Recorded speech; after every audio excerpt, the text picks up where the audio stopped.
Hello guys! Hi guys, welcome again. Today I would like to give you a tour of our crazy Trimaran. Arguably the fastest and most comfortable Trimaran in the world, especially after this long year-and-a-half refit that has made it even better. Welcome aboard again.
Hi guys! Hello guys!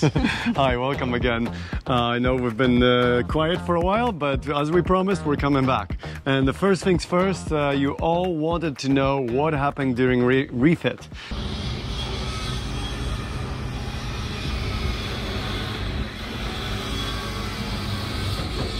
As many of you know, we've been in refit for almost a year and a half. It was refit from Fast and Furious, because we've done so much in so little time that it's totally insane. And the reason we're doing it so late is because we're still catching up on some things. So today we want to present you the boat as our home, as our house. So the interior, how we live, because we mostly live on it, but we also travel with it. So the second episode is going to be about the boat being a boat. So how does it sail? What's going on up here on the deck? And the third one we're going to do on systems. How does it support itself? How does it run? How all the systems work, how we produce electricity and water and whatnot.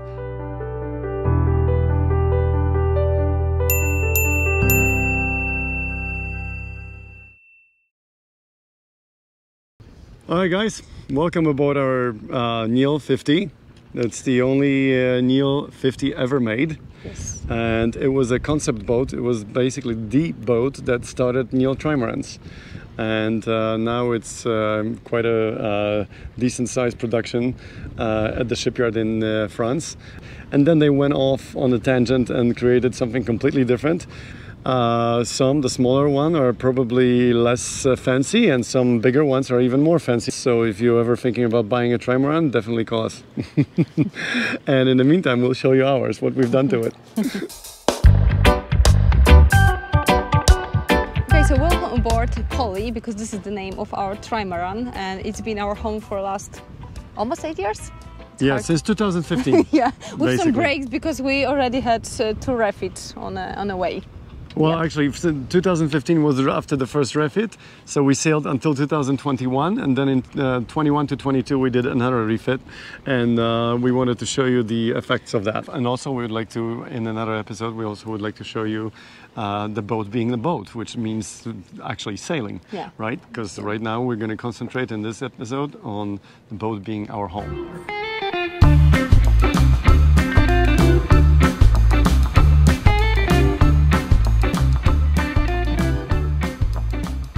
Okay, we are in the space that everybody gets to see first when they come into the boat, which is the cockpit.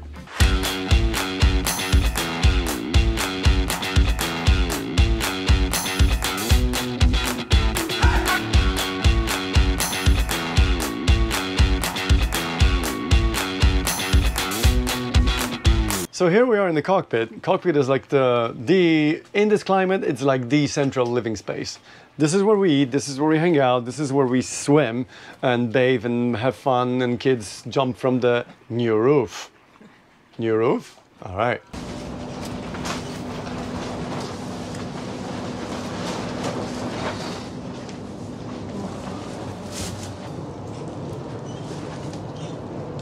I don't have a good view from above, but basically from the helmsman seat, it looks like this.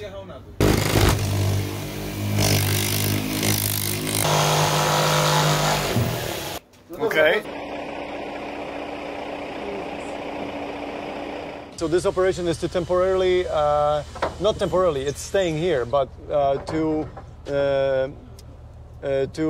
put in place the new section of the roof and to basically attach it to the old roof in a temporary way, because it's going to get glued and laminated, but for the moment it's going to get screwed on, and then we're going to have temporary supports in the back made out of wood, just quick makeshift kind of a deal, and then we're going to replace one by one with the ones that are to stay there for good, which are the stainless steel big pillars.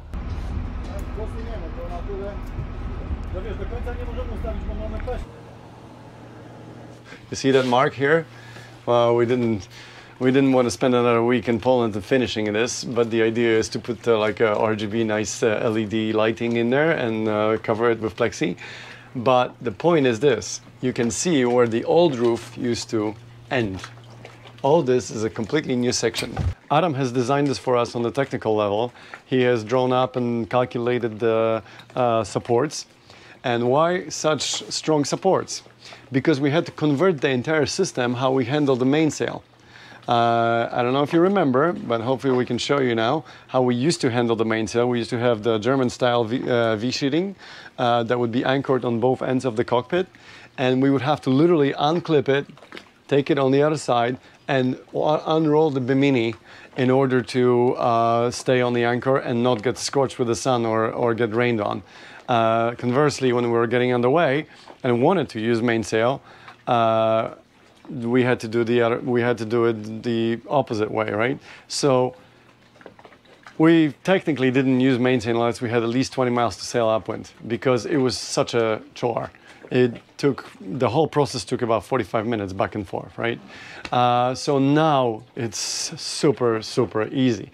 I will show you the details of it in the next more technical episode, but I just wanted to signal one of the probably top 5 modifications that we achieved on this boat over the last year and a half. Another one, maybe not as big, but we did change the system how we lift the dinghy.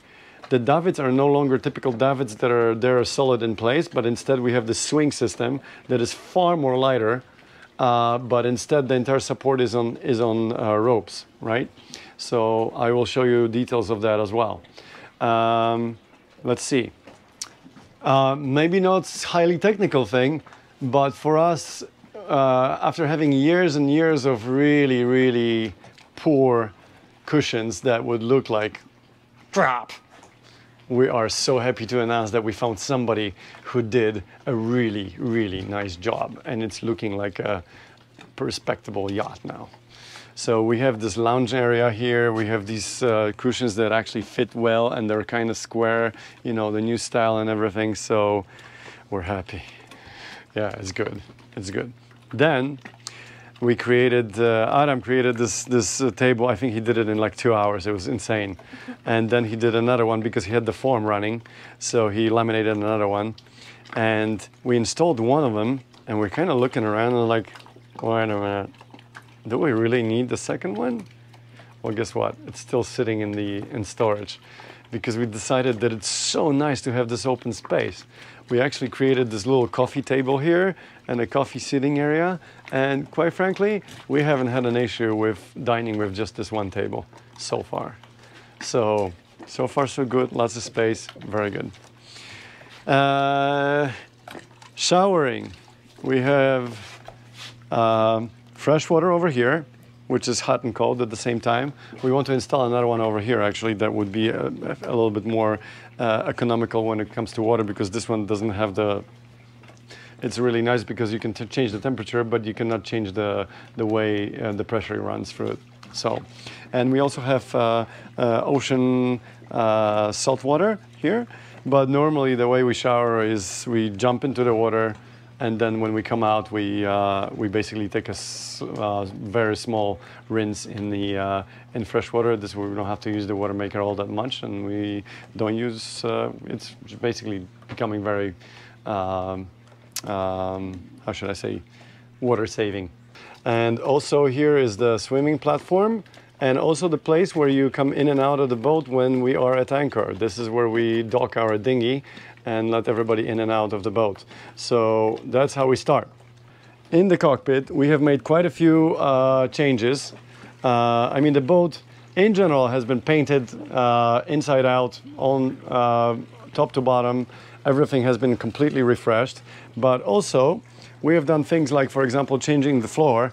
We used something called Plasdeck. I was kind of skeptical at first to this flooring because we had a really simplistic solution, basically anti-skid paint that worked, looked good. It was white, you know, and it was fine. So I wasn't looking for anything fancy. I was more worried about the fact that it could be a problem, actually, because I've noticed that the anti-skid, whenever it wasn't perfectly white anymore, it was getting super hot, right?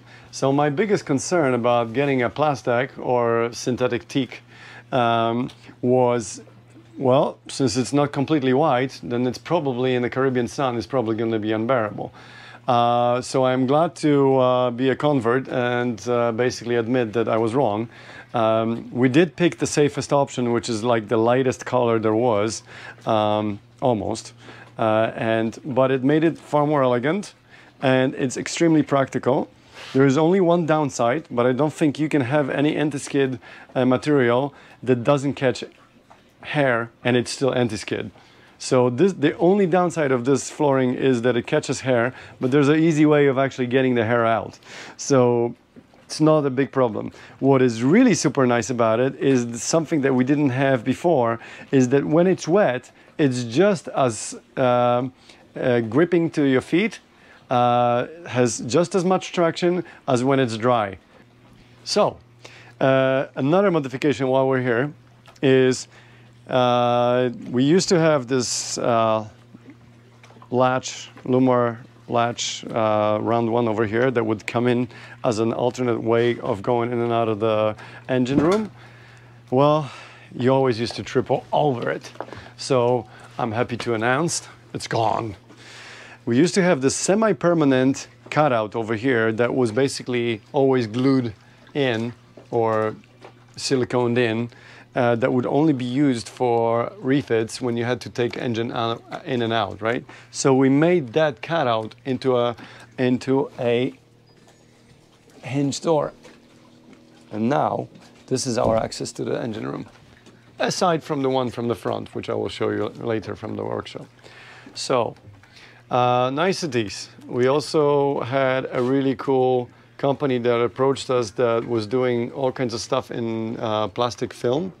So we were able to not only do the really nice outside, but also we actually created our own mandala and got it now in a blown up version on the wall. So this is kind of a personal touch. While we're here, another thing I wanted to mention, another system that basically was created from scratch is a camera system. Something I always dreamt about is having a camera system, cameras in different places where something really crazy happens on the boat, whether funny or not. We can basically rewind and get it on tape, right? So now we have it. We have a cockpit camera, we have a mast camera, and the mast camera also has a safety feature, because with a short crew, now with the anchor being modified, another top big job that I will show you, you can basically handle that alone, but more on that later.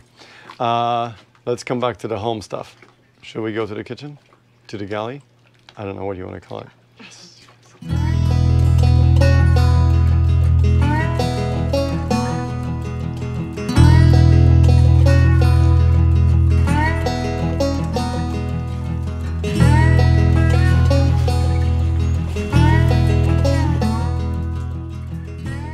So our cockpit is not the only important place, because we have galley, and we rather say kitchen because it's more kitchen than galley, isn't it, honey? Yes, absolutely.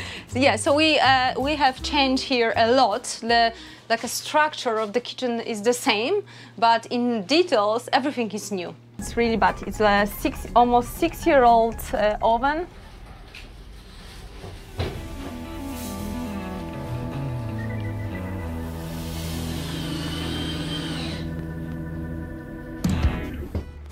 Correct.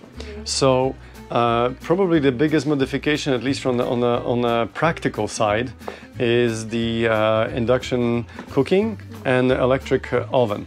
And we will come back to that because a lot of you will probably raise your eyebrows and says, where is this electricity coming from? Because those are two biggest electrical monsters on board of this boat. But we will come back to that in episode 3 of this series and show you all the technicalities behind how we get so much power and how we store it. So like Ania said, the layout remained the same. We still have an island in the middle of the kitchen and the layout is basically unchanged. But she went into immense detail with Adam especially and with our friend from Gdańsk who makes kitchen furniture, and they went into such detail that they actually designed the sizes of the drawers in the kitchen from backwards based on the height of the containers for the spices and everything else, so that there would be no wasted space. And you would be able to find something really... Before we didn't have any drawers in the kitchen, so it was really difficult to maintain, you know, clean space. And now we got plenty of drawers, and it's really easy and just to be everything, you know, sorted, organized. And this is I'm really happy that we did it because it was really a good step. Yeah. So. We also have this really fancy machine that really cooks a lot of cool things. Yeah, dishwasher. Dishwasher. Here. And a lot of you will ask, wait a minute, why do you have 3 faucets here? Well, I will come back to that in a technical episode, but I will give you the idea of very quickly of what's going on here. This one is a seawater. So when you just washing pots and pans, you know, something quick that we're not putting in the dishwasher or we need to rinse it before the dishwasher, we use that. This way we're not using the fresh water. Here is the fresh water. And this is just a regular one going from the water maker. So it's nothing fancy, it's distilled water, no minerals, just for cooking or something like that, no problem. But if you want to have a really fancy water with minerals, pH that you choose, because we have such a fancy system connected to it, to which I will come back, you switch this flip, you flip this switch, and raise that again, and you get basically water that's super fancy. But I will come back to the super fancy water later. What else we have? We have all kinds of regular kitchen appliances like the coffee maker, the electric kettle, and the ice maker. Thank you very much. I love it. Absolutely love it. Love it. Love it. Love it. It's so cool. And it's the one connected to the pressure, so you don't actually have to refill it. You just turn it on and that's it, and forget all about it. Electric grill, or the what you would call it, waffle maker, and whatever else, toast maker. And make your life the better, big thing. only encourage. Yes. So one of the biggest changes in configuration that took place in the kitchen, pretty much the only one, has absolutely no practical reason other than the fact that on the other side we have the electrical cabinet, and we did not want to move it. So if we wanted to put a big fridge in place, we had to swap places. So cooking is now on the left side and fridge is on the right side. If those of you who are following us for a while remember that we used to have this regular boat fridges, not regular, but boat fridges on this side, and they were pretty small and they were electrical hogs. And this one is probably like 50 or even 70% bigger, and it takes 1/10 of the power that these took. This one's 220, those were 12 volts, but nevertheless, we absolutely love it. If you noticed, those of you who are into engineering, you'll see that we have about a couple of millimeters left to the ceiling over here. Crazy, isn't it? How do we put it in here? Well, that's worth another episode.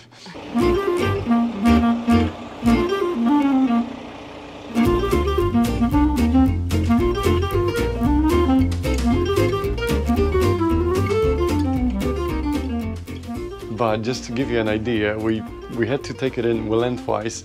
We had to upright it in the hole that normally leads to the workshop, make it upright. And from here, in order to clear this part, I had to raise it on a 12-ton jack, hydraulic jack, raise the entire ceiling about this far up so that we could clear this way. Once we cleared here, we moved it over here, and we weren't done yet. Because I measured this thing, this thing has a panel on the back that wouldn't clear normal ceiling because the ceiling kind of slides down a bit, arches down, right? So my back pocket solution was to take out the sandwich out of the sandwich construction and just create a thin laminate on the roof. So we did that, and guess what? That damn thing is standing. I had a conversation with it. Honey, you break, it's a chainsaw and you're coming out only in pieces. So, yeah, but we're so happy because the thing is so big. So anyway, so that's the big change in the kitchen in practical terms. Yeah, and we put a new floor. And yes, we really put a new cheap floor. one, but not so, but looks quite nice, isn't it? Yeah, I wanted to tell you, some of you probably remember, but we used to have this also PVC floor, but super fancy, super expensive. It was absolutely beautiful in the first month, and then we noticed that most of the stains do not come out. There is absolutely no way to get them out, and after a year it looked like crap. So we are very happy to buy something for 1/20th of the price that works so much better. I mean, so much better. And we paid, I think, €100. Yeah, literally, we paid for this entire floor €100 and we laid it down. Not to go completely cheap, we have absolutely pampered ourselves with a carpet in the salon and in the bedroom. So shall we go to the bedroom? Of course. All right. Yeah. Don't wait for me, honey. Don't wait. 'Cause I'm always heading your way.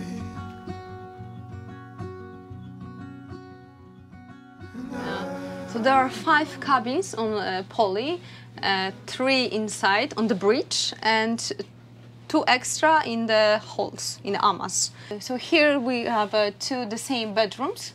On the left side this is our bedroom, and yeah, we didn't change layout because it's the same, but we changed like details. And the details make up for a lot of difference. First of all, I talked to our cushion company to make us the extension to the bed. So now the bed reaches the window. Now it's another king size. Yeah, it's basically king size. So now we can now we can again, even though the boys are grown, we can again sleep together. All 4 of us. It's awesome. We love it. We have used some upholstery to refinish the beds. They're still PVC inside, and the big difference is that we made this mechanism to lift the entire bed on hydraulic jacks, so we can use this space to store a bunch of stuff that normally was really hard to access. Yeah, so we wouldn't use it. Also as a closet. Yes, our bed is a closet. And another fancy, or I shouldn't say fancy, we created these desks here that slide out from underneath the countertop, and this way the kids you'll see the kids have it permanently slid out, and they have their computers and everything in here. And you just lift this and put it back in. Everything inside has been renewed.